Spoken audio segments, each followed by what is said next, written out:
I'm Logan Crawford, and right now on the Spotlight Network, we're sharing a heartwarming and adventurous story.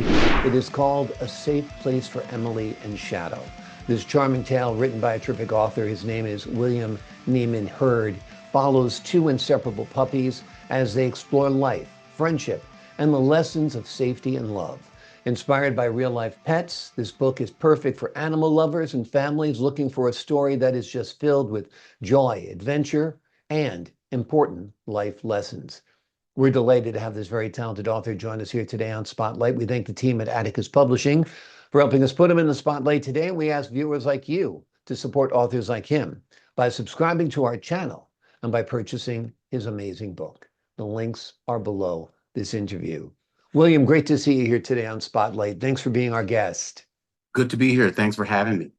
This is a great book. I mentioned to you before we started recording, I had a beautiful black puppy named Shadow, one of my favorite dogs ever.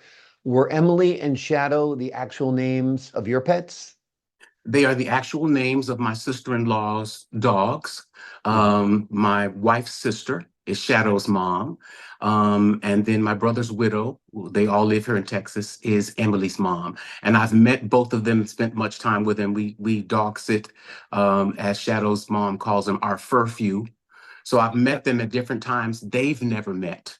Yep. And both of them beautiful, beautiful, lively, loving puppies. And so I thought a great idea to put them together in a book, even though they've not met in person yet, but they will probably over the holidays. Well, that sounds good. Looking for that happy uniting during the holidays. That sounds great. Give us an overview of the story, A Safe Place for Emily and Shadow. Emily and Shadow is the second installment in a series that I've begun called the Safe Place series. Hmm. The first is A Safe Place for Bailey Beetle. The second, this Safe Place for Emily and Shadow. And as I've said before, meeting them in separate situations, they became two of the characters I was considering for books. I have about 35 other books in this series that I'm working on, outlines and different creatures, even as I sit on the patio. All the books include animals, amphibians, insects. Um, and so this book in particular follows a pattern that I've used for all of the books in the Safe Place series.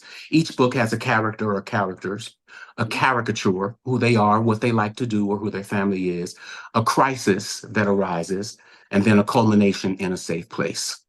Gotcha. Um, and also inherent in the books is a lesson that's been shared by family, or friends or society. In Emily and Shadow's case, never venture into the woods alone. As a matter of Mhm. fact, don't venture into the woods at all. And so they agreed to follow their parents' instructions. But Shadow, in his impetuosity, gets carried away as they're eating apples, chasing a bird, and he ends up running into the forest. She runs in after him. They get separated, and hear the voices of other dogs, and they end their crisis in a safe place, vowing never to go out alone again. So each of those books has that underlying lesson and Mhm. message that Yeah. are applicable to any generation. I looked at these books as books that young children could read, or Mhm. older siblings could read, or grandparents or parents or teachers that will read to children. So in each of these adventures. Wonderful, wonderful. Why did you choose to underscore the importance of a safe place? Much of my life has been in ministry, in family, in leadership, and the idea of sanctuary, the idea of a safe place where you can be whoever you are and still receive love and affirmation is an underlying theme in any of the work I do, whether it's singing, producing music, writing children's stories, have vision for other stories, cross-cultural love stories, and then books for adults. And all of them have as part of their main tenets that idea of safety, of sanctuary, a safe place to be who you are, or a safe place to bring your wounds, Mhm. or your mistakes and find affirmation, find community.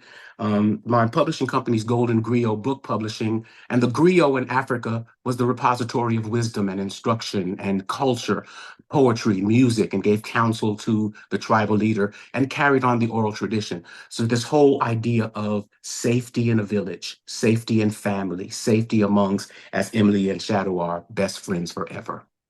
Wonderful, wonderful. Love it. I think it's so important, and I can see how your work in the ministry has given a faith-filled message as well in these books. And that faith gives people a lot of security as well.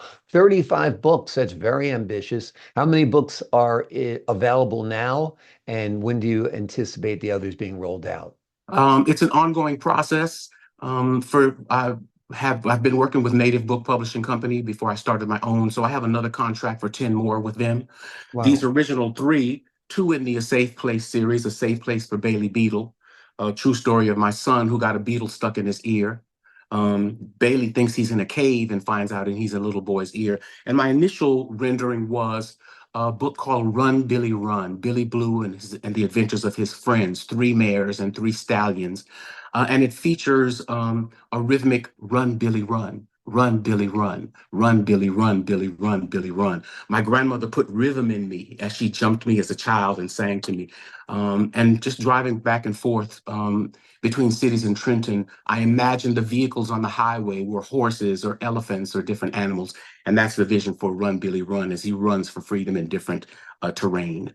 But these three books now are available, Amazon and Barnes and Nobles, ebooks, audiobooks. Only hard copies are available at Barnes and Nobles.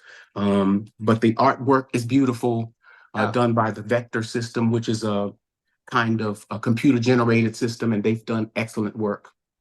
But I really think beautiful. families and for generations will enjoy reading to their children as their children learn to read on their own. Absolutely. Have you had the opportunity to read these books to any children yet yourself? As a matter of fact, my wife Tamara is a pre-K teacher here in Cyprus, Wonderful. and she had me come and read um, Run Billy Run and A Safe Place for Bailey Beetle for all the pre-K classes. I've been invited back to Sheridan Elementary to read to all the kindergarten classes, and I think that's a thing that's going to be happening in my future, sharing these books with Houston Independent School District, with other school districts and other drives that supply books for children to read. Wonderful, wonderful. I think that'd be great to get these books into the hands of children in Houston and, of course, beyond all around the country, Yes. because they're great stories, great morality, great tales, no doubt. Have you envisioned these perhaps as videos or animated shorts or a series of some sort? All that's written down as a name or any other vision is um, the Safe Place series. Emily in Shadow has four more books in that series, and I look for them to be shorts at one point. Um, a Safe Place for Bailey Beetle to be its own short. Run Billy Run is the series. I'm hoping to be a series at some point.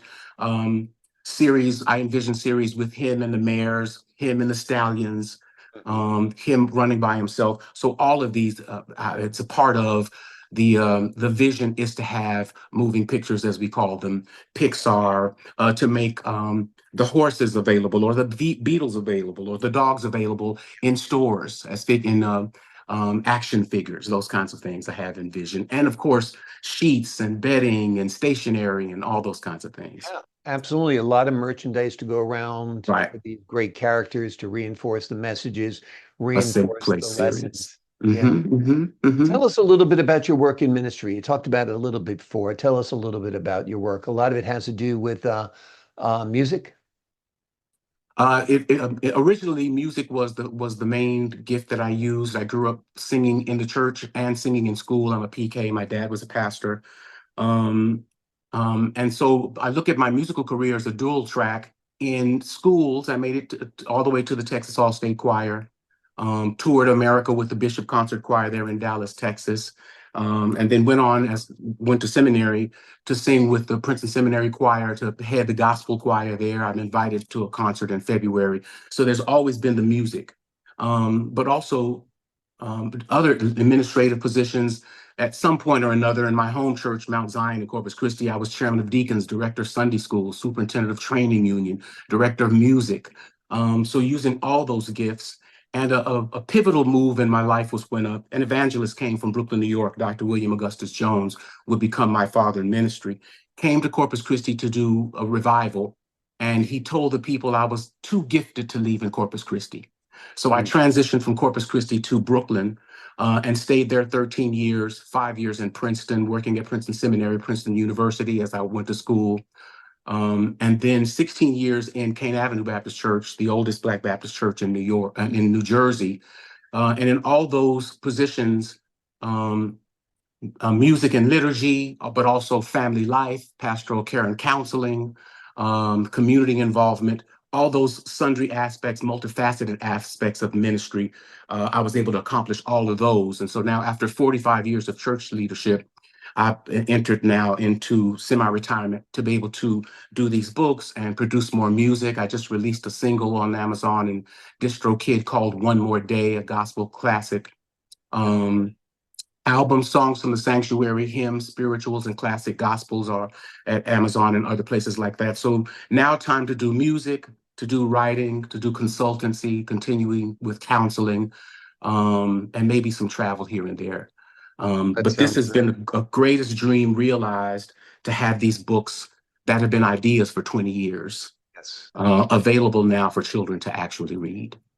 Absolutely. Well, we're glad they're available too, because like I said, they're great stories, they're great lessons, they're great morals, and there's going to be a great number of them released eventually. Right now, there's a number three available for sale, Yes, as I recall it. The book we've been primarily focusing on today is a called A safe Safe place Place for Emily. There it and is right there. shadow, a safe place for Emily and Shadow. That's it. It's a charming tale that follows two inseparable puppies as they explore life, friendship, and the lessons of safety and love.